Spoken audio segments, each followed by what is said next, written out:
the serene charm of Windfall, North Carolina. A sleepy town where the Perquimans River empties into the Albemarle Sound. But buried in the stillness of this place, it seems time has forgotten a secret shame. It was sort of a hush-hush type of thing, and the records and files were all hidden away down in the basement, locked under a key.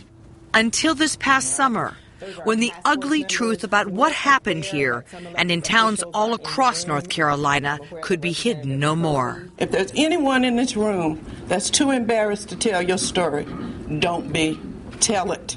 It needs to be told, and you need to tell it all. There were a lot of stories that shocked those in the room that day. Stories of shame, confusion, grief. But one story, one single story, seemed to rise above the rest. I didn't want nobody looking at me because everybody knew what happened to me. That's how I felt inside. My heart bleeds every single day. I'm crushed. They cut me open like I was a hog. Elaine Riddick's story began in Windfall, among the cotton fields that rose up to meet the tiny two-bedroom house she shared with her grandmother, affectionately known as Miss Peaches. When you come back here, is it nostalgic? Is it bittersweet? Does it bring up moments of anger? All of the above. Sometimes I can come here and I am in, I can look around me and I can find beauty in the ugliness, the ugly things that happened to me. It was 1967.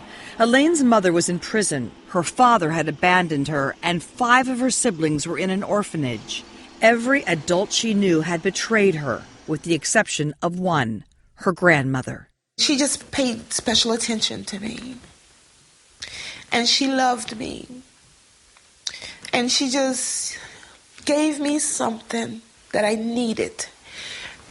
Sorry.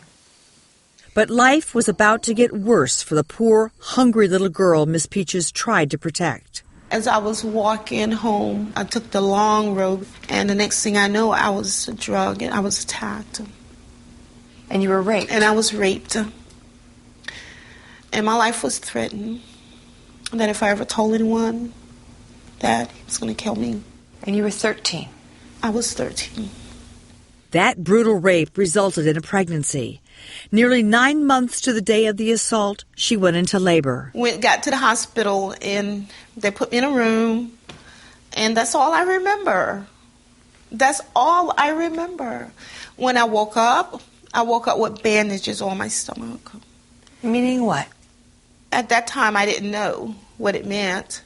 What she didn't know was that the baby boy she gave birth to that day would be her last.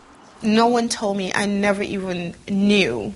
She had been sterilized, targeted by a state board that ordered that this kind of surgery be performed on thousands of North Carolinians from 1929 all the way to 1974. 7,600 men, women, and children determined by social workers to be feeble-minded or promiscuous were sterilized, usually without their consent, and it was perfectly legal.